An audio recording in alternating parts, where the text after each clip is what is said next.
Hi guys, this is Pre-Algebra, Chapter 5. In this topic, we'll generate equivalent expressions.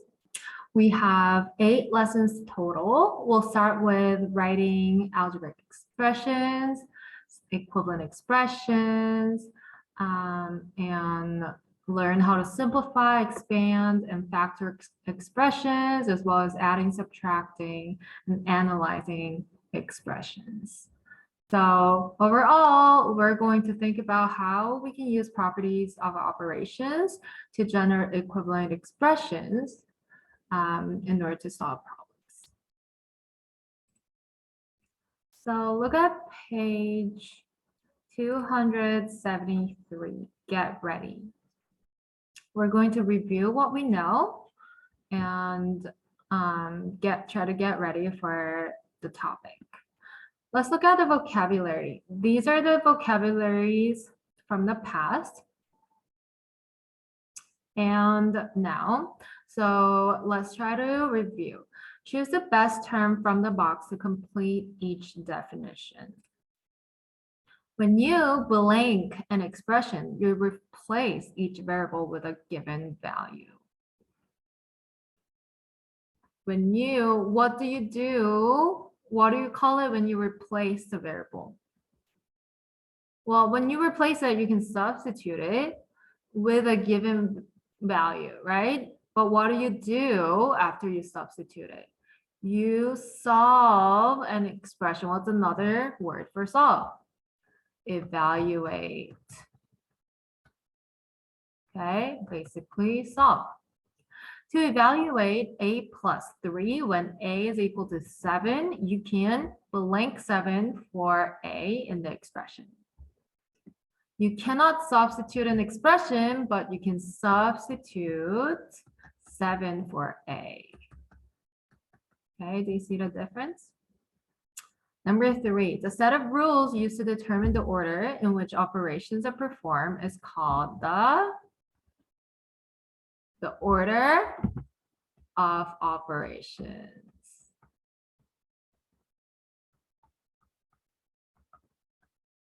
Okay. Each part of an expression that is separated by a plus or minus sign is a or an. You have x plus 2, you have 2 terms. So that's a term. A blank is a mathematical phrase that can contain numbers, variables, and operations symbols. Expression, this is the big word. When 2 numbers are multiplied to get a product, each number is called a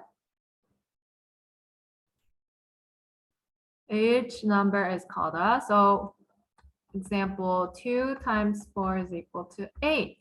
Each number is called a blank of 8, the factor of 8. Okay, so remember these words. And let's see if you can remember the skills. Review the order of operations, equivalent expressions, and see if you can do it by yourself and remember it. And come back when you're ready for answers.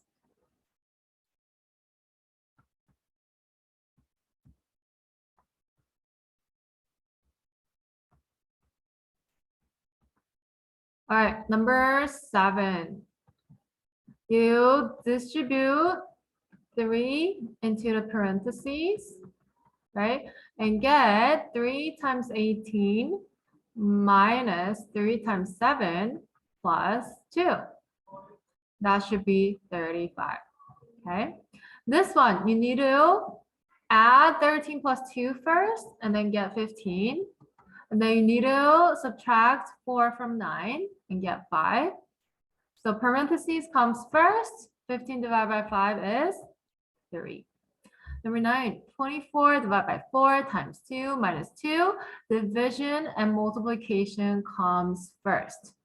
So 24 divided by 4 is 6 divided by times 2 is 12. So 12 minus 2 is 10. Okay. Number 10, evaluate expression when a is equal to -4 and b is 3. So a, you substitute by -4. B, substitute by 3, and you get -12.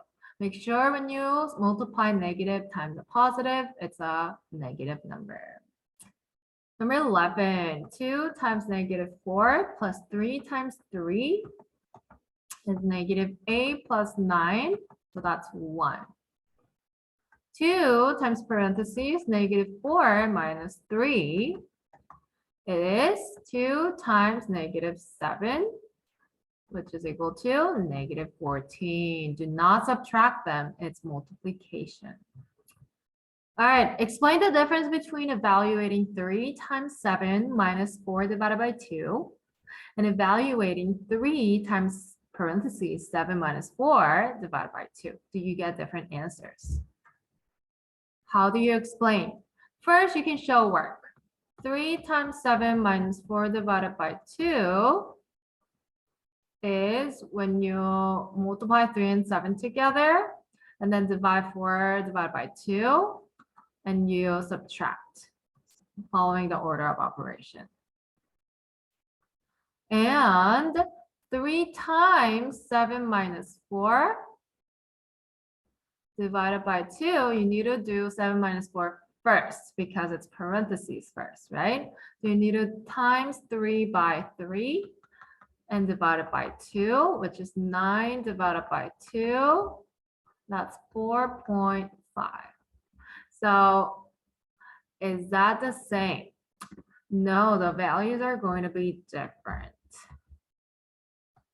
The order of operations would be different. Is the difference between those two. Okay, we're done with reviewing. Let's move on to lesson 1. Oh, just kidding. We have one more page to review. In language development page here, 274, we have some vocabularies that we can match. To evaluate an algebraic expression, you can substitute a value for the variable in the expression. Okay, algebraic expressions are expressions with numbers and variables together. So for example, 2x plus 2. Okay, you substitute a value for the variable in the expression. So if x is equal to 2, then 2x plus 2 is 2 times 2 plus 2, which is 4 plus 2, 6. Okay, value. In the algebraic expression, 3 times x minus 2, 3 and x minus 2 are factors. Because 3 times something is going to make an answer, but they're factors of the answer. Okay. To generate equivalent expressions, you can use the order of operations. Wait, sorry. Properties of operations.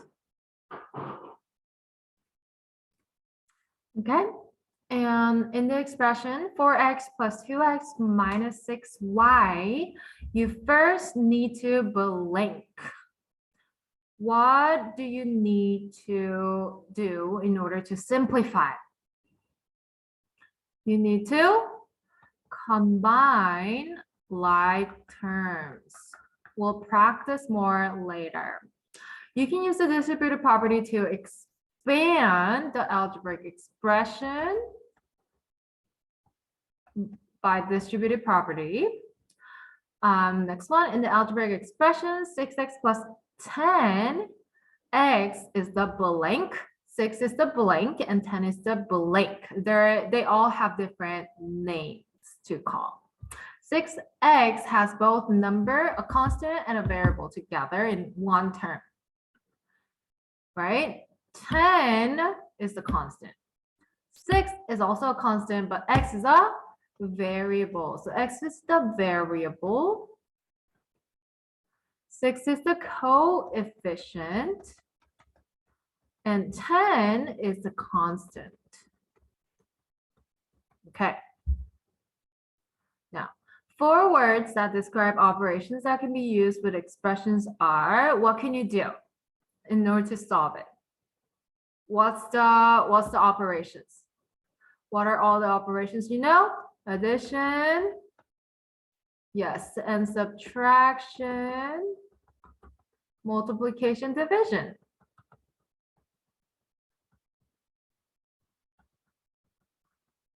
Okay, and the last one. In the algebraic expression 5x plus 4 plus 6x minus 3, you can use the commutative property, means you can change the order, to reorder like terms next to each other, and then the associative property to group them, literally group by parentheses, usually, like terms together. Okay, so those were some vocabulary words we're gonna use a lot in this topic. So you can look through picking a project later on when you're done with the lessons. Let's look at lesson 5-1. Write and evaluate algebraic expressions.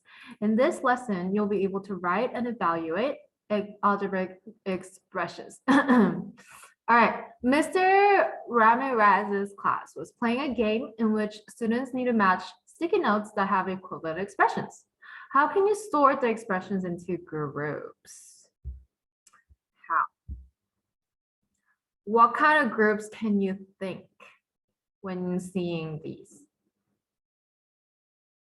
Maybe you can think about equivalent expressions or values that can make the same values, right? Or you can group them in order of how many terms they have.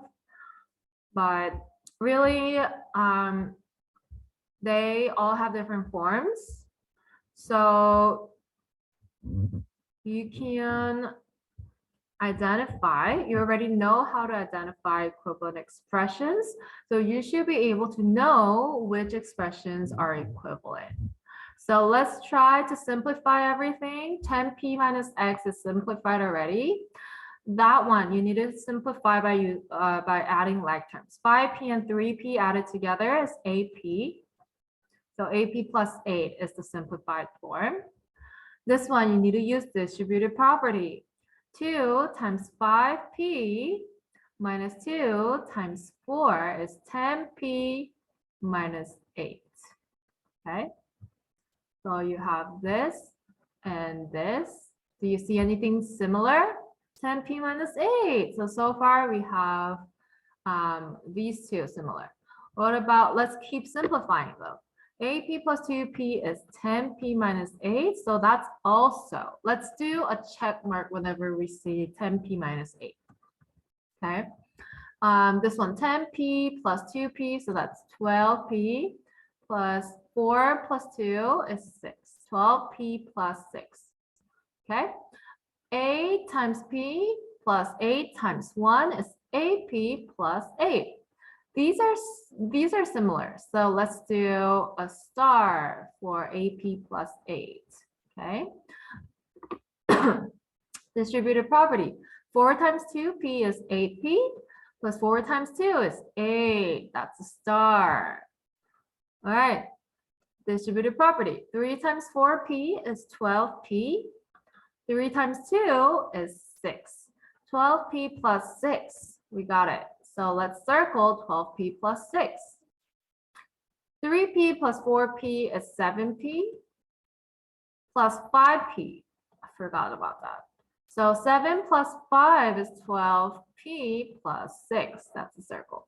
So let's group them together. You can group them in order of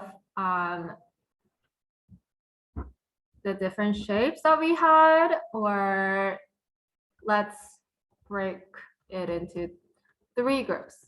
We got 3 kind of groups. Group 1, group 2, group 3, Okay, so group 1 would be 10p minus 8, but you need to write the original sticky notes. So 10p minus 8 and 5p,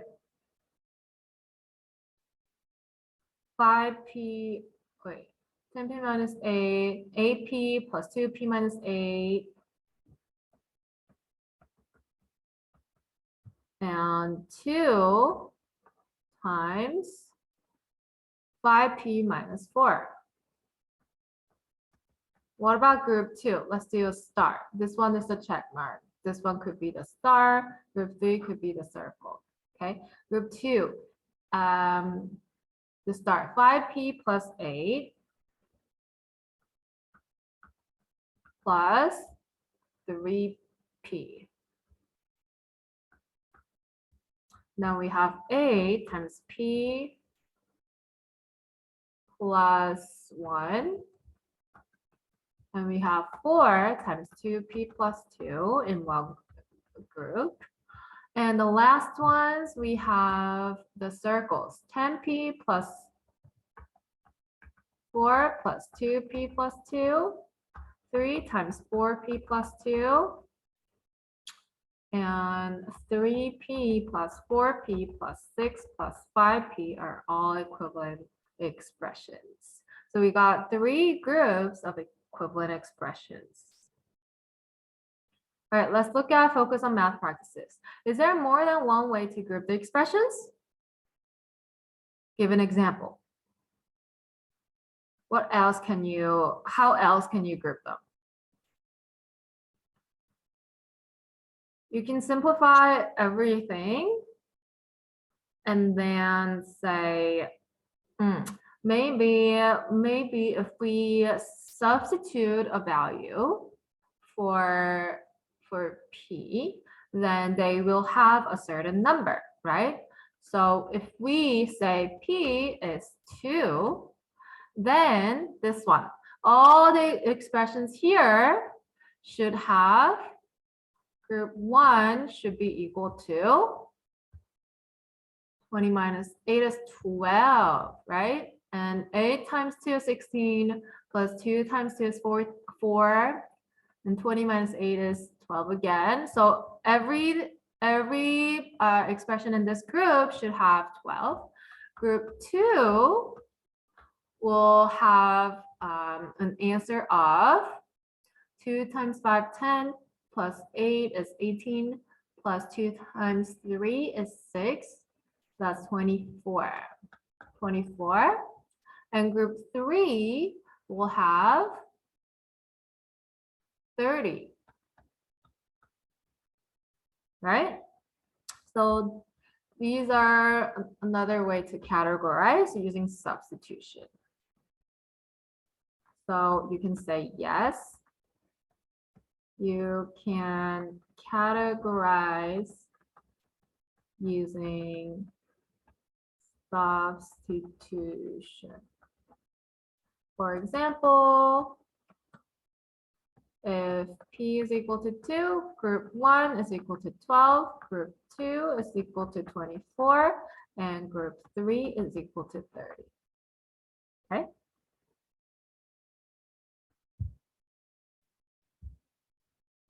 All right, let's look at the next example.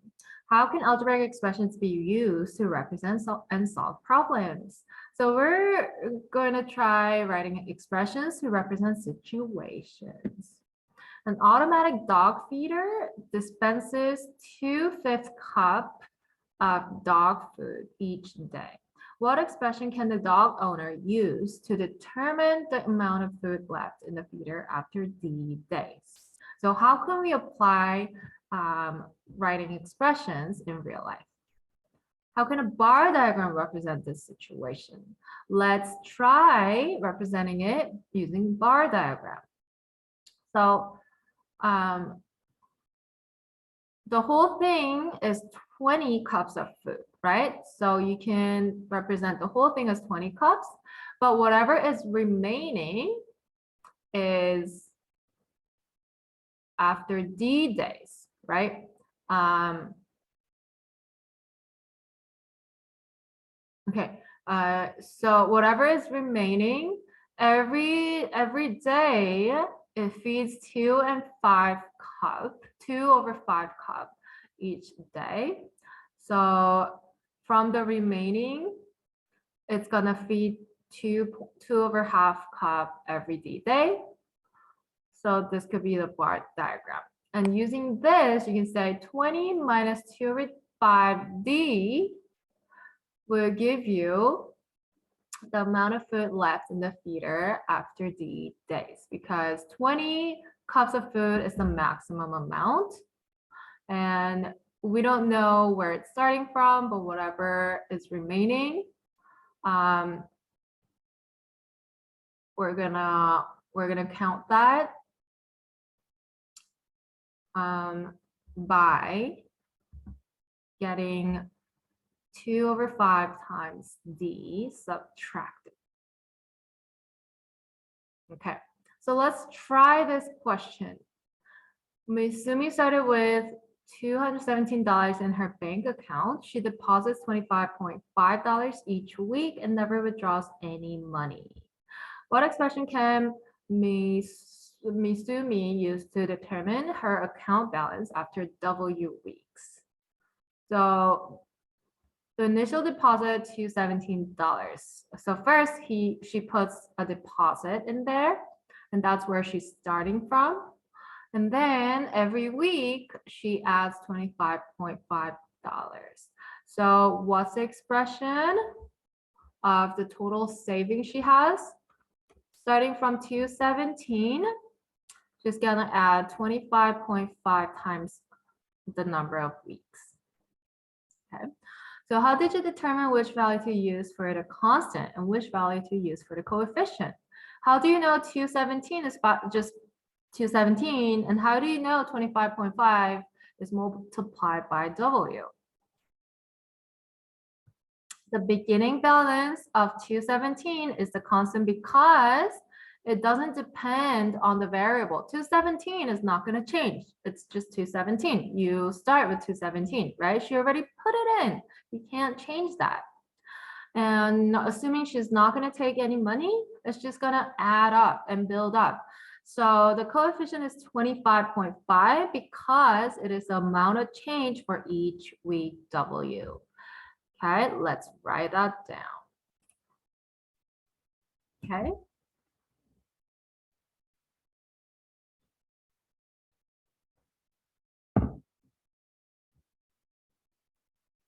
All right, let's look at example 2, evaluating expressions. The expression 9.99D plus 12.99C can be used to find the total cost of D pounds of almonds and C pounds of cashews. How much does it cost to buy 1.5 pounds of almonds and 2.5 pounds of cashews? Okay, if we have this rate, how much would you pay if you buy 1.5 pounds? So 1 and then half, and 2.5 pounds of cashews. Evaluate the expression for the given values. First, know how to write expressions. Okay, 9.99 times D, amount of how many pounds you're gonna buy for almonds, plus 12.99C is the amount, the pounds of cashews you're getting, is going to be your expression, right? And you're gonna substitute 1.5 in D and 2.5 in C. And solve the expression, you get 47.46. So in total, you're going to pay $47.46 to buy 1.5 pounds of almonds and 2.5 pounds of cashews. Okay, let's try number 2. Try number 2. The cost to rent a scooter is $15.5 per hour. And the cost to rent a watercraft is $22.8 per hour. Use the expression. They already give you an expression. 15.5 S plus 22.8 W to determine how much it would cost to rent a scooter for 3.5 hours and watercraft for 1 and 3/4 hours. Do you know why we have this expression? Because that's how much it costs per hour. And that means this variable S is every hour, right? So even though they don't tell you what the variables represent, using the expression, you should be able to figure out, oh, S must mean the number of hours to renting the scooter, and W would mean the number of hours to rent the watercraft. Okay, so if they rented a scooter for 3.5 hours, in the watercraft for 1 and 3/4 hours. So you're going to substitute that in there. 15.5 times 3.5. Yes, you can convert it to decimal if that's easier for you. Plus 22.8 times 1 and 1.75 hours. And then if you solve for it, you should get $94.15. Okay. All right, example 3, write and evaluate expressions.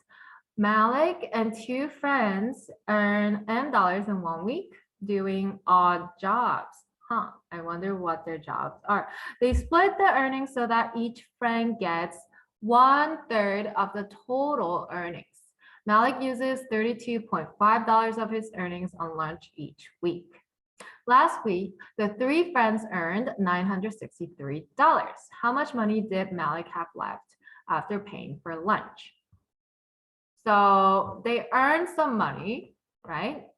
And then they get 1/3 of the total earning they each get. And then Malik uses 32.5 on lunch every week. And last week, the 3 friends earned $963. So they split by 3 because there are 3 friends. They split it equally.